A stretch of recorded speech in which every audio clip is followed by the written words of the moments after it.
Hello everybody and welcome to Talkin Chalk. I'm Ken Berthelot.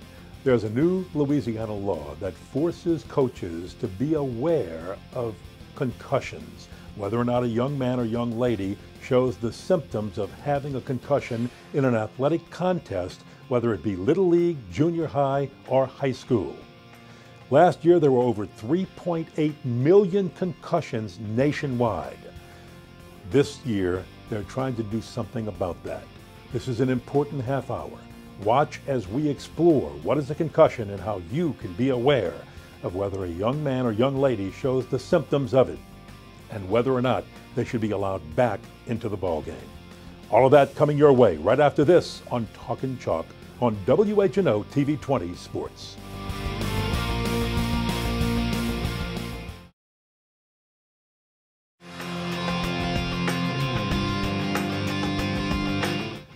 Welcome back to Talkin Chalk. Lavondra Dobbs of the Brain Institute of Louisiana and her crew have taken a leading role in helmet safety and concussion awareness. They want you to know exactly what is a concussion and how to recognize the symptoms of a concussion in a young athlete today. Lavondra, what is the Brain Injury Association of Louisiana? The Brain Injury Association of Louisiana has been in Louisiana since about 2004. This past December, we became an affiliate of the Brain Injury Association of America.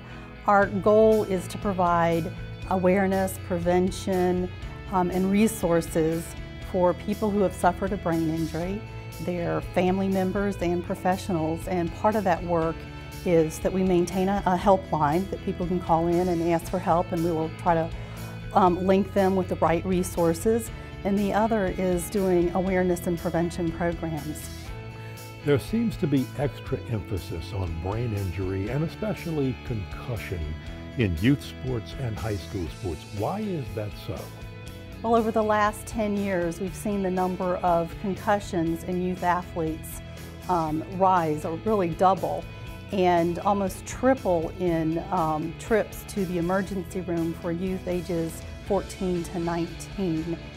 And a lot of that is that these children have experienced concussions that have not been diagnosed, and then there is a second impact concussion occurs, which is even more serious.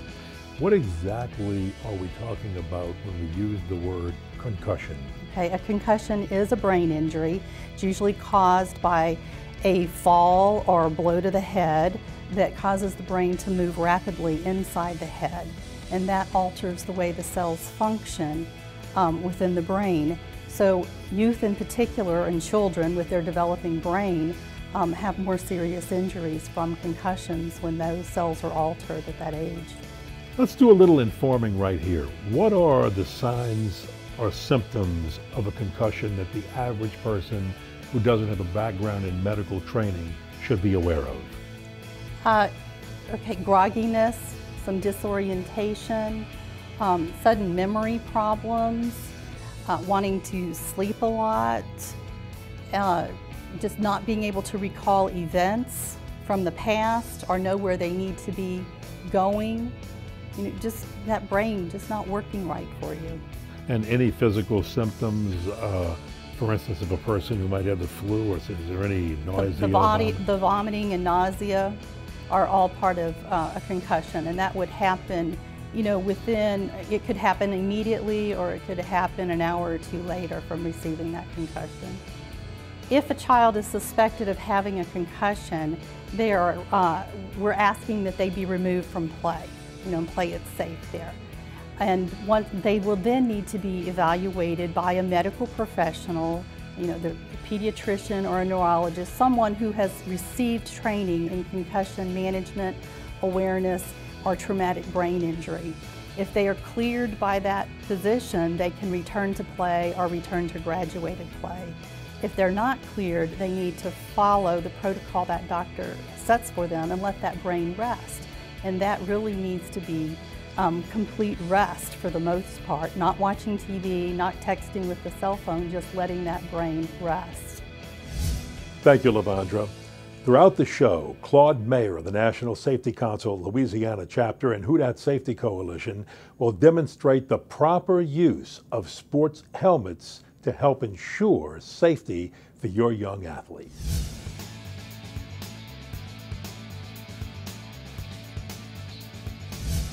Claude Mayer with the National Safety Council, and here with Jeremy Dobbs. We're talking about football helmet safety, the proper fit, and then show you maybe a little retro of how football helmets have changed.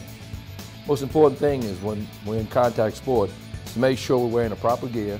Part of that is a helmet. We want to make sure the helmet is a proper fit.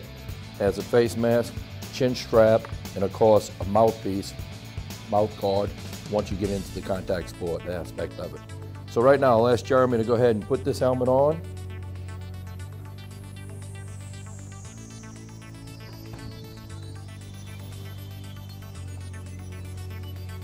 Snap it up.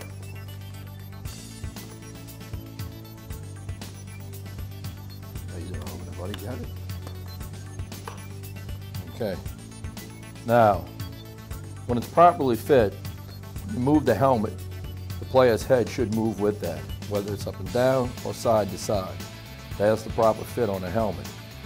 Don't want it loose, don't want it shaking, don't want it to move around. Because on contact, if the helmet would slip, go to the side, we risk the head injury at that time and possibly traumatic brain injury. As I say, a mouthpiece, fit it into the mouth to protect the teeth. That also protects shock going into the brain. Okay, that's good. Let's take this one off and just make a real quick comparison. This is a newer model. This is a newer model helmet, and this is an older model. Now, very similar, but we noticed a couple of things. Air hole for ventilation, larger now. Even on the side earpiece, kind of aerodynamically designed, and also larger hole, larger opening to let more air intake. Then we look at the inside, and here are significant changes. The older helmet, if you notice, it's foam padding on there, around the head and skull. The new one, we see, not foam padding, but the plastic molded cushion padding. Significant differences in the design of the helmet. We need to make sure that proper fitting and the right equipment, that will keep the child safe from concussion or traumatic brain injury.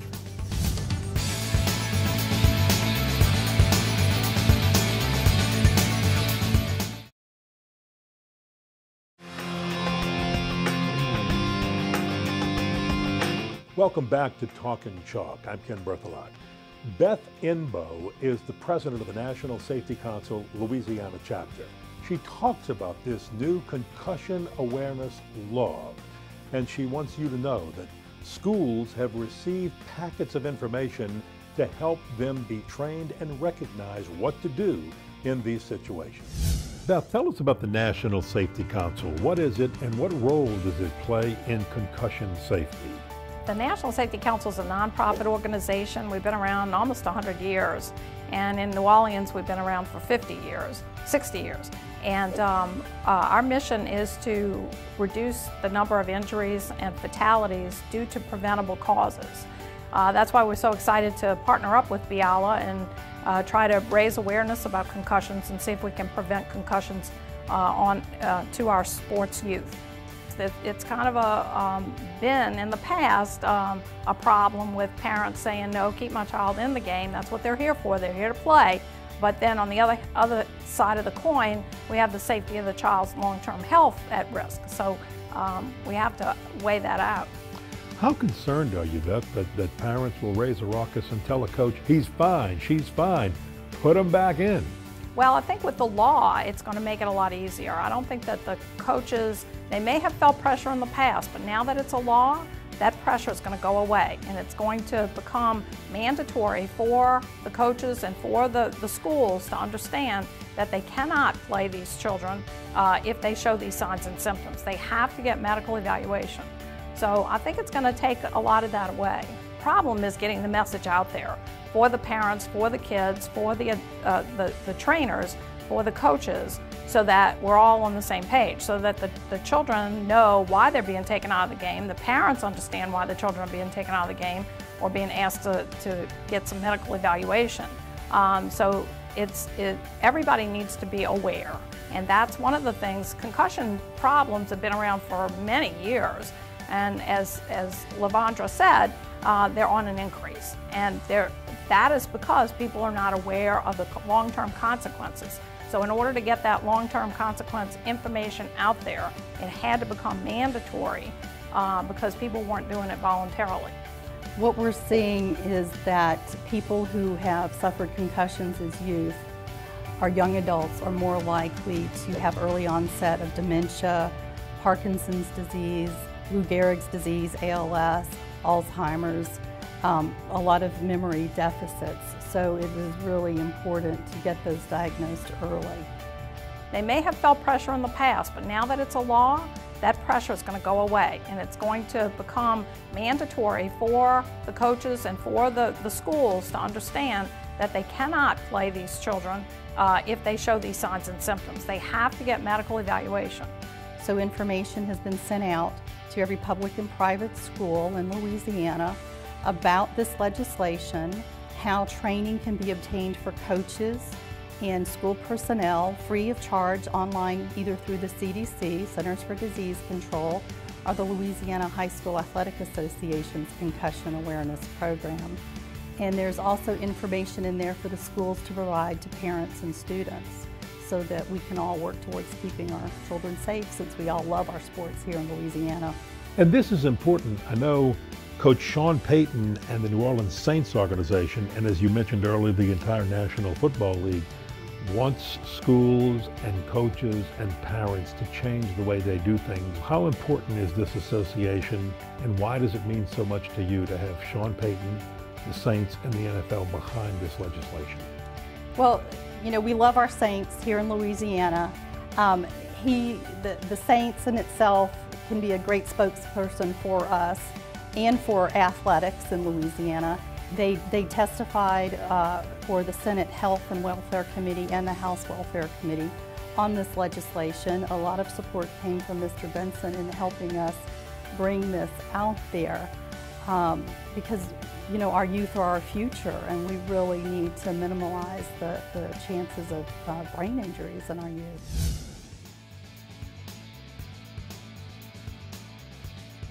Hi, I'm Claude May. I'm with the National Safety Council, here today with Ms. Riley Roulette.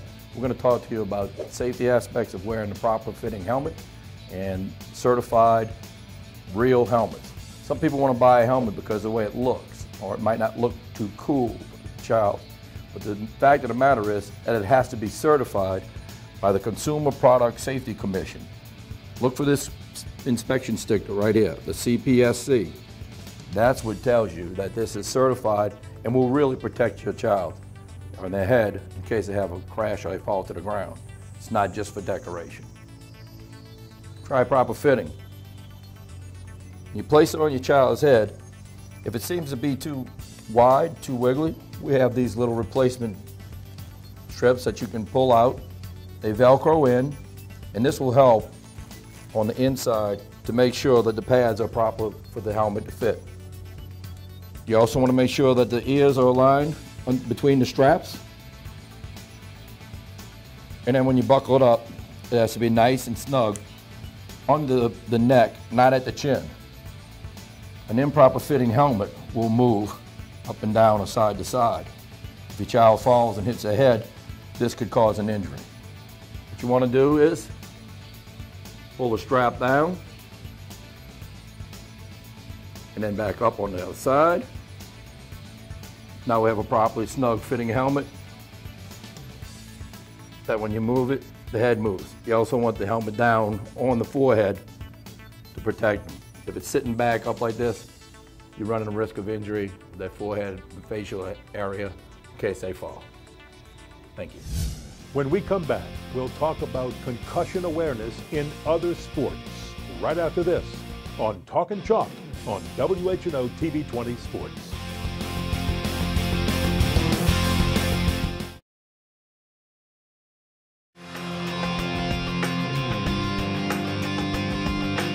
Welcome back to Talkin Chalk.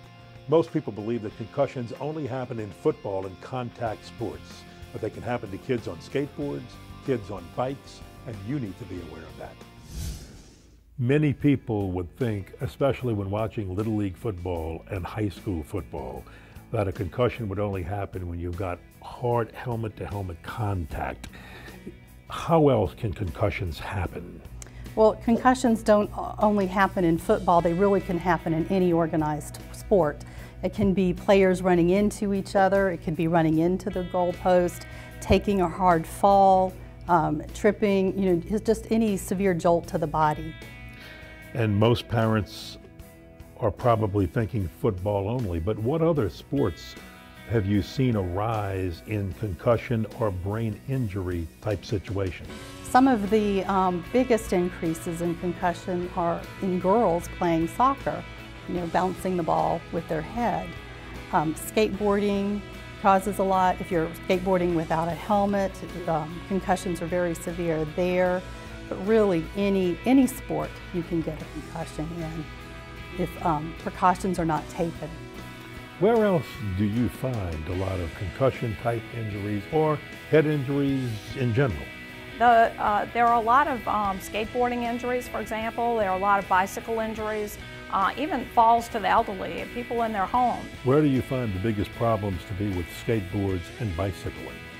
Is that the children are not wearing the helmets. They need to be wearing the protective gear that's provided, that's available for them. In Louisiana, if you're under 12 years old, the state law says you must have a properly fitting bicycle helmet. A lot of parents don't know about the law, and there's not a lot of publicity about it. So again, we're trying to get the word out there. The National Safety Council of South Louisiana chapter is doing bicycle safety rodeos around the area in New Orleans and in the area. So we're trying to get that word out there. We're trying to give away helmets whenever we get grant money to do that. We try to give away the helmets.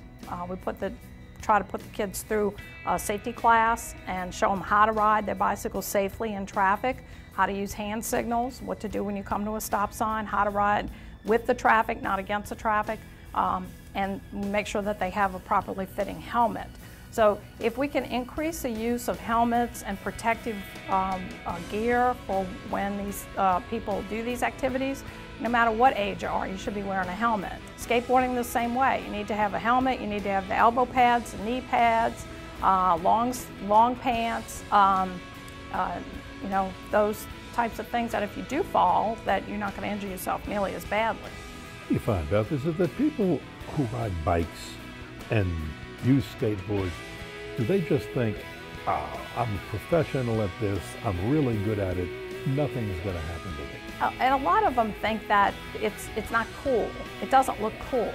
So if we can, and you'll see now that the bike and the skateboard helmets are coming out with really neat designs, and the kids really like them, but they cost a little bit more money. So if the parent says, well, I'll go buy you a helmet if it's $20 or less, they might not get one of these designer helmets, and so the child's not going to wear it.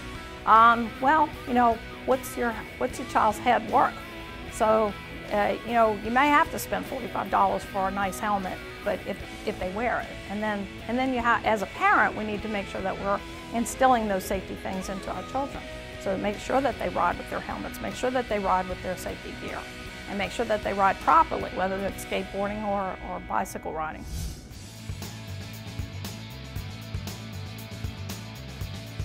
Hi, Claude Mayer, National Safety Council. Here today to talk about wearing a helmet while you skateboard. Proper size, proper fit, and also making sure that it is a Consumer Product Safety Commission approved. You look for the stamp right inside there.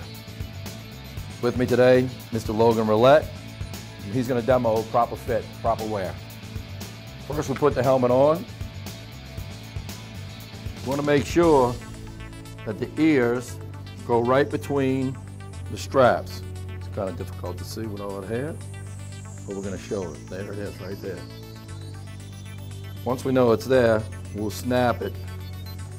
Want to make sure it's fitting properly. This is not a proper fit. If your child falls, you can wear this while you're riding a bike, but this is what most skateboarders wear. If your child falls from here, you run the risk of injury to their head. These helmets are designed for high-speed impact. You notice they come down further on the back of the head. The sides are designed much more differently. Not as aerodynamic, but much more effective against falls. Make sure the strap fits up under the neck, close to the neck, under the face, not out on the chin. On the chin, flap will slide off, which would then expose your child's head to a potential injury. When it's fitted, if it's not fitted properly, we have an excessive backing, lining that you can put inside. It velcros in and out. Very simple to use. And when it does fit properly, the head will move with the helmet. So as long as the head moves with the helmet, we know we've got a properly fitting helmet, and that's how you protect your child's head from concussion or traumatic brain injury while they're riding a bike or skateboarding. Thank you for taking this show seriously. Given the problems that former NFL players have had with concussions, it's very important for high school coaches, junior high coaches, little league coaches, and parents to understand what concussion symptoms are for the safety of their children. Be aware. Make sure everyone in your circle of friends in school knows what's going on and take the proper steps for safety. Thanks for being with us. We'll see you next week on Talkin Chalk on WHNO TV 20 Sports.